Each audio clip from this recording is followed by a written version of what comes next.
I think when they see more infrastructure going in place, they see more of these vehicles being used, whether it's as a second vehicle to start off with.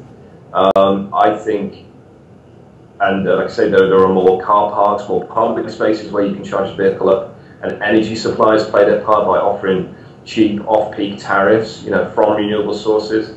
I think it could be very real, and like I say, for major motor manufacturers, it's £7 billion over the next 3 years. Yeah. For us as a business, for our energy services division, it's worth many hundreds of millions. Especially if we're successful in rewarding our customers or working with our customers rather in terms of putting in charging points at home and working with large-scale businesses by putting in charging points for their fleet. Right. Yeah, let me ask you, you brought up the thing about the taxes on the petrol, which are significantly higher than what they are. In fact, if you looked at the ratio, I'm assuming that probably at least 75% of that petrol price is in taxes. If as people begin to go to electrics, then that's less tax revenue coming into the exchequer. I'm sure that there are people in the UK, and I'm sure your company's thinking about this as well. How do we replace those lost tax dollars on petrol and charge that, if you will, to the electric car driver? What are your thoughts on that? It's an interesting question. I mean, all consumers here currently pay 5% value-added tax on their electricity. Now, that 5% value-added tax obviously is a ratio of their current annual electricity bill. Right. So one thought might be, as we use more and more electricity, which is obviously, like I say, still cheaper than petrol, it would go some way to perhaps mitigating the impact of that lost revenue. Okay. I don't know. I can't speak on behalf of the British government. It's, like I say, the energy market here is undergoing major reform at the moment as we move towards a low carbon economy, and suppliers have a role to play in making that happen, whether it's at the home, in the business, or in this instance for transport.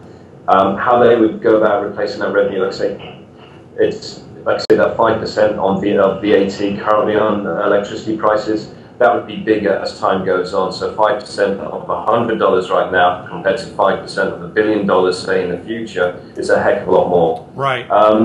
I think there'll still be petrol-driven cars and diesel-driven cars for many years to come on the roads until the infrastructure is in place that it currently matches, if not betters, what we have for petrol stations and diesel pumps at the moment. So we're a ways off yet from perhaps getting to that point. Okay, good. Well, look, my final question for you, Nick, and thank you for taking the time and, again, braving the London traffic.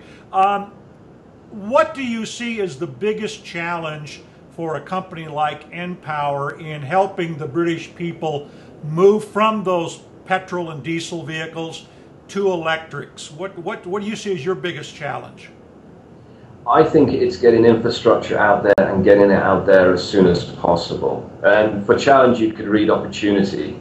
Like I say, major motor manufacturers are bringing models out all the time, and the diversity of models is amazing right now. The choice is brilliant.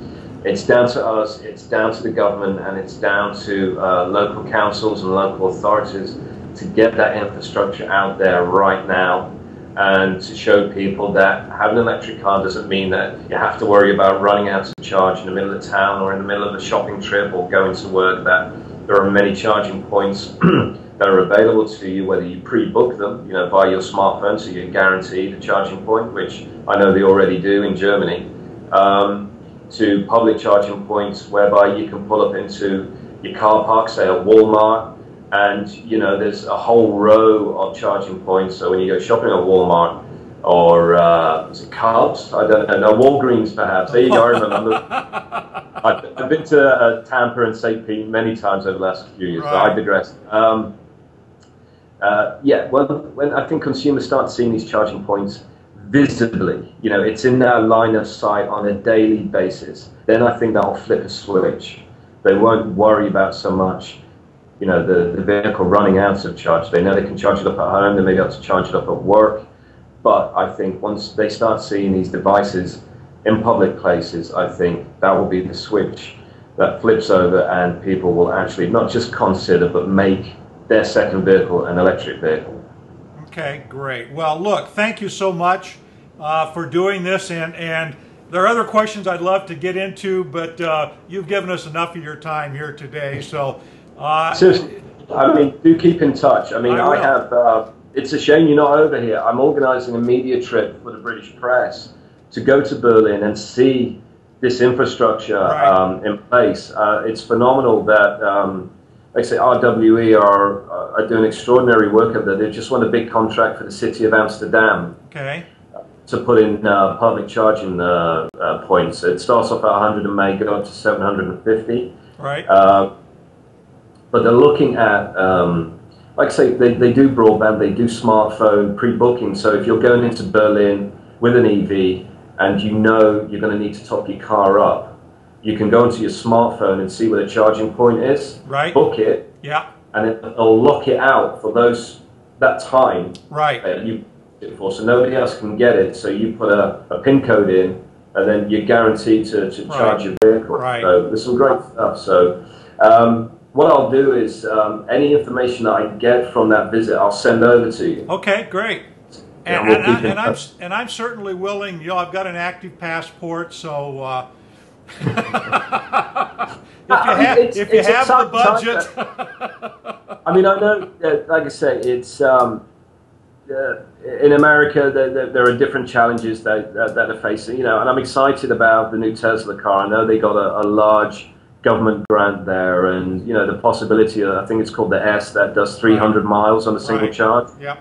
I think if we start seeing that technology being brought into other vehicles as well, I think that'll just be amazing. I mean, here's an idea. What if the battery in any vehicle was removable? So when you moved into, when you went into a petrol station, you pull the battery out, right, put it in a charging point, and so you don't own the battery, you lease it, and then you you just put another battery in. So it's another option I think that everybody's looking at over here. Yep. So that's actually, the Model S will have that capability. Although the question is you know, Better Place already has that designed into the Fluence, and it'll probably be in the Zoe as well. The question is, will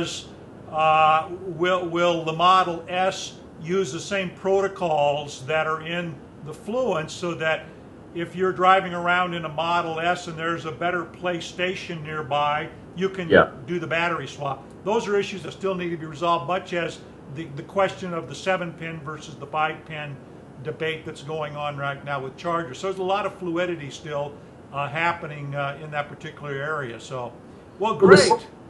I think the 7-pin, I mean, it's interesting between the debate of the 5 and the 7. I think the more pins that you have, the more opportunities you have in the future, I think, in terms of what it is you actually deliver, aside from electricity. So, I mean, the more pin, I mean, you can deliver electricity through one, withdraw electricity through another. Maybe there's broadband, you know, that goes through there. Maybe there's other communication formats that allow the vehicle perhaps to directly report a fault back to the manufacturer. Right. So we have hot water boilers over here in people's homes that actually send a text to an engineer to say, "I'm broken, please come fix me." Interesting. Yeah. So why can't an electric car report a fault that it may pick up through a 7-pin plug, you know, through the charging point? So RWE e-mobility, it's called. Okay. You must visit the website, obviously. All right. RWE e-mobility, there's some great videos on there, and it'll give you actually some of the tech specs for the charging posts. Right. It's really good stuff what they're doing at the moment. Great. Well, Nick, thank you so much. I very much appreciate it. It's been great. Take care, Bill. Have a good weekend and get a pint on me. Will do, mate. Take care, buddy. Bye-bye.